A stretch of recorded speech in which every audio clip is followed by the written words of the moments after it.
Hello. Alright, first YouTube video. Been wanting to do this for a few weeks now, but I got sick.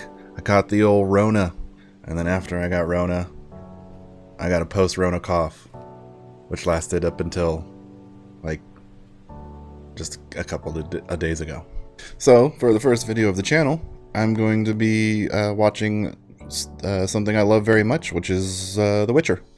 It's The Witcher 4 Unreal Engine tech demo, Unreal Engine 5 tech demo, I believe is what it's officially called. I've not seen this. I have postponed watching it. I wanted to watch it blind. So it's like a month old now. I don't know what to expect from this. It says tech demo, so I'm assuming it's going to be not real gameplay. It's going to be just proof of concept. But I will be paying attention to the drip. The armor drip, because The Witcher 3's armor designs were top tier.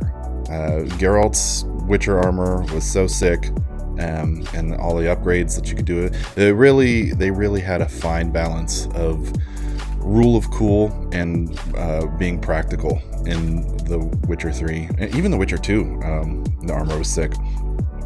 Netflix armor, not so much. Geralt's armor's pretty lame in that show, and let's not talk about the ballsack armor, Nilfgaardian ballsack armor. What the hell is even that? Anywho, let's get it started. I've waited long enough to watch this thing.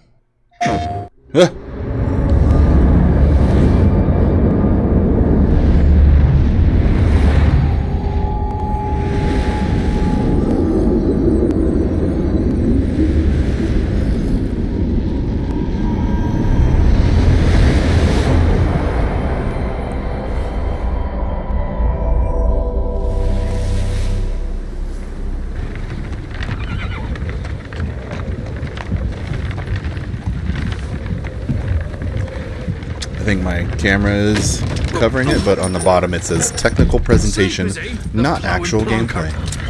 Well, there we go. Break me pearlies on this blasted pit-ridden tract.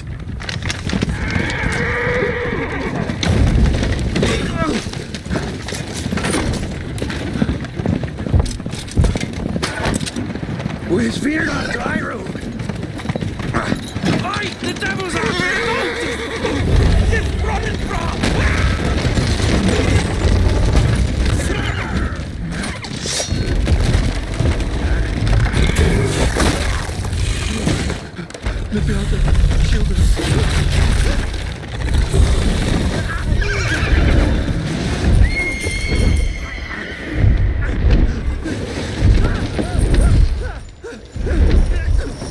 Look how many coins we can render with the power of Unreal Engine 5.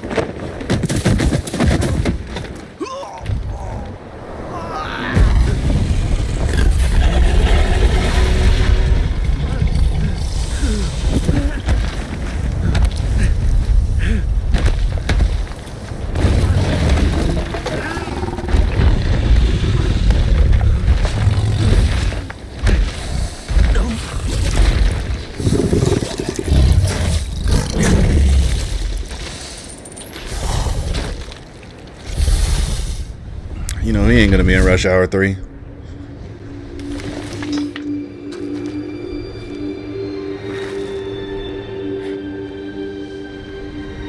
Salt.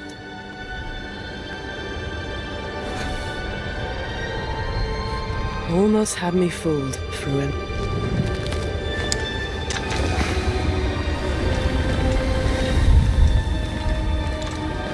I like it. Yes. Oh, this is a stage presentation. Well, now I know that. I thought this was literally just a video. I learned nothing about this before I watched it. Thank you. Thank you, everyone, and welcome to the State of Unreal at Unreal Fest Orlando. We're here to show you what's next with Unreal Engine and so much more. We are thrilled that you're able to join us. Thank you. But First things first, I'm here with Sebastian and Kitek from CD Projekt Red. We have a lot to talk about. Hey guys. Hey. Thank you, Wyatt. Hey guys, we just walked out together, but hey guys, what's up? Thank you, Wyatt, and hello everyone. With The Witcher 4, we're stepping things up. And to do that, we needed the right partner. One that truly understands that great open world games are all about art and technology coming together. Yeah, and look, our goals are completely aligned here. And around the launch of UE5, your awesome team at CD Projekt Red announced a collaboration to make open world development in Unreal even better. And it's an opportunity, we just couldn't pass it up. So we've been working on a technical demo together to achieve just that. I think we should take a look at it. You guys ready? Born ready. Kitek is going to play the build for us. Sure, let's do it.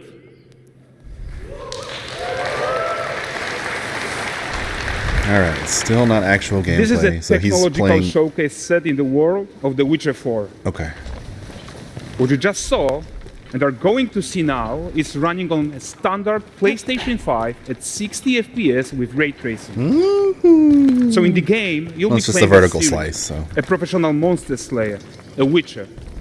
She explores the world and hunts down monsters for coin. The region we are in is called Kovir, and you'll get to explore it in a game. Right now, Ciri is investigating a monster, and after gathering new clues, she is heading back to a nearby village.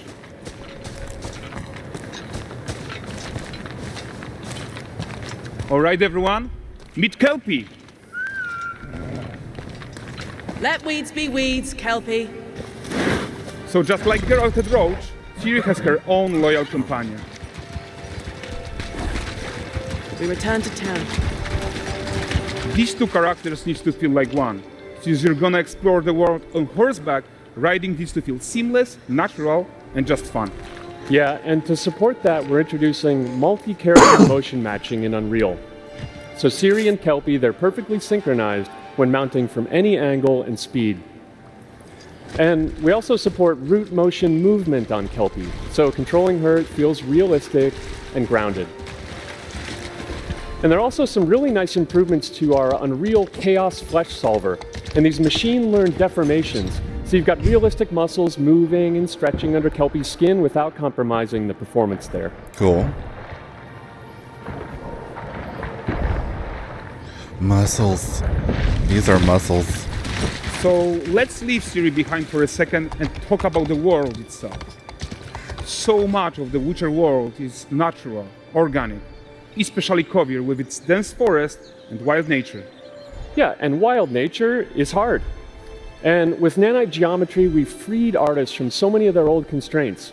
But we don't want to rest until everything we do in Unreal has that same spirit of freedom. There's always more work to do. And foliage is a huge piece of that Wind's puzzle. howling. So we are excited to introduce nanite foliage. And in order to achieve gorgeous foliage density everywhere, while still being memory efficient, fast to render, we believe that a new idea was needed. So instead of the same card approach we've been using for the past 20 years, artists should be free to take a nanite approach to foliage, modeling every single leaf and pine needle. And the old LOD tricks of the past, they needed a complete rethink. And in their place, it's a new adaptive voxel representation in nanite. It's volumetric, it's fully 3D, it is super fast to render. And these dense clusters of triangles turn into these cubes, which at a distance, they're no larger than a pixel, and they react to the changing light of our dynamic sun and our shadows, and they allow artists to render whatever amount of foliage is needed to achieve their vision without compromise. And no compromise means how ambitious we are when it comes to bringing our vision to life with incredible visuals. But more than that, together with Epic, we created faster way to load the world.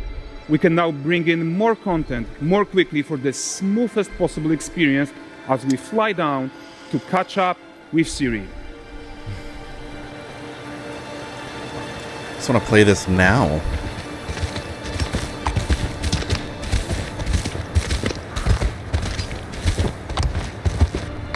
Welcome to Valdrest. So Valdrest is a port town, a hub for fishing, trade, and mining. It's one of those places where you can meet shady characters or overhear gossip from other lands. It's also where Ciri took on her current contract. High-tech, let's leave Kelpie here and explore the marketplace and food. Even with YouTube compression, this is still I'm incredible so excited looking. we can finally show you some of this stuff. Let's see what Valdrest has to offer. I like her cloak.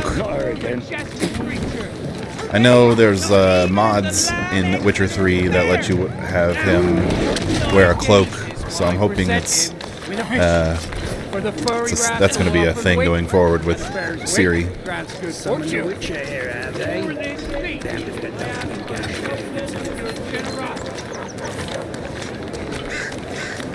Pardon.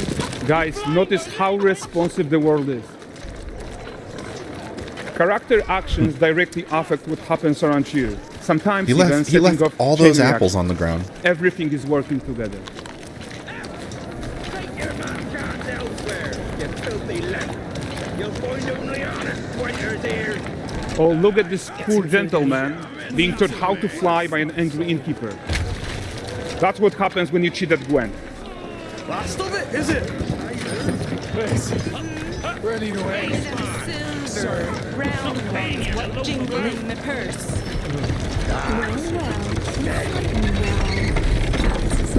Okay, so this is the guy who gave the Ciri quest his own. Like you probably suspect, he has his own agenda in all of this. You off your tits again, Wilfred. Get your ass up.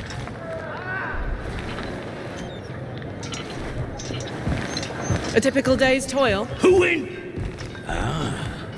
With Churess. One news of my wagons. No eternity is taking that damn salt to arrive. I found them. And, well, suffice to say, they'll not reach you. As for the salt, I found not one speck.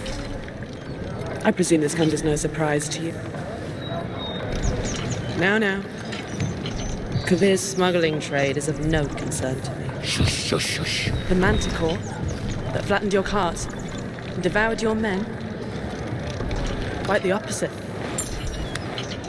Manticore? No, them winged hellspawn dwell in the arse end of Creighton. Not here. While Ciri decides what to do about that merchant, let's take a look at the character technology that powers this marketplace. Why don't we listen in on these fishmongers? They're selling their wares, chatting up customers. Morning, catch this is. We'll find none fresher. Reckon you ladies after one of them. Comes. Get this cleaned and gutted for you. You mind, dearest? That's sick if this is all going on while you're not even around these characters. These characters are actually like programmed to live and there go is through this. tons of tech to play here. Even in a simple market stall. Metahuman tools, improved Unreal smart objects, chaos cloth, and more. Yeah, and all of this exists to make sure that the gap in quality between Ciri and NPCs is as small as possible.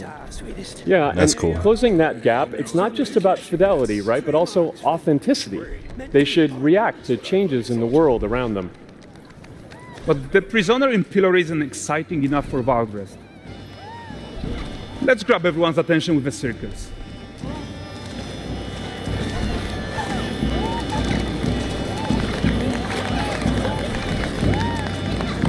But the great performance deserves a huge crowd though. Let's crank it up.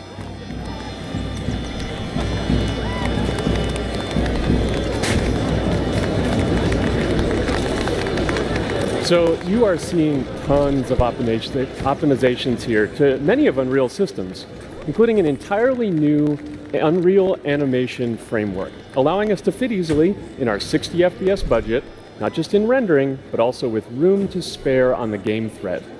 Over 300 animated skeletal mesh agents all going about their business. And the whole point is to leave breathing room for developers like you to introduce the gameplay and the systems that your players expect, empowering you to make your worlds come to life without Unreal standing in your way. You are right. That's the open world RPG that we're making. But before we wrap up, how about one final check-in with Ciri?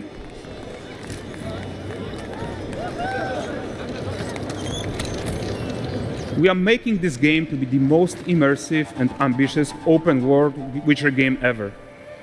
And we are making this a reality thanks to our work on Unreal with the team at Epic. I think what we are doing together is going to bring in a new generation of open-world RPGs, and I'm so proud of what we accomplished so far. We are too. So we're almost done, but before we go, here's a small gift for all Witcher fans. A first look at l'Anexeta.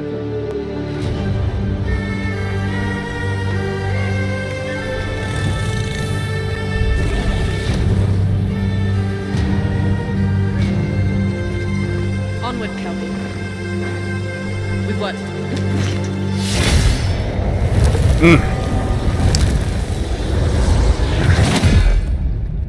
I know it's just a tech demo, but I still need this game injected into my veins. Alright, well, that was cool. I don't have a ton of to say on it because it's a tech demo.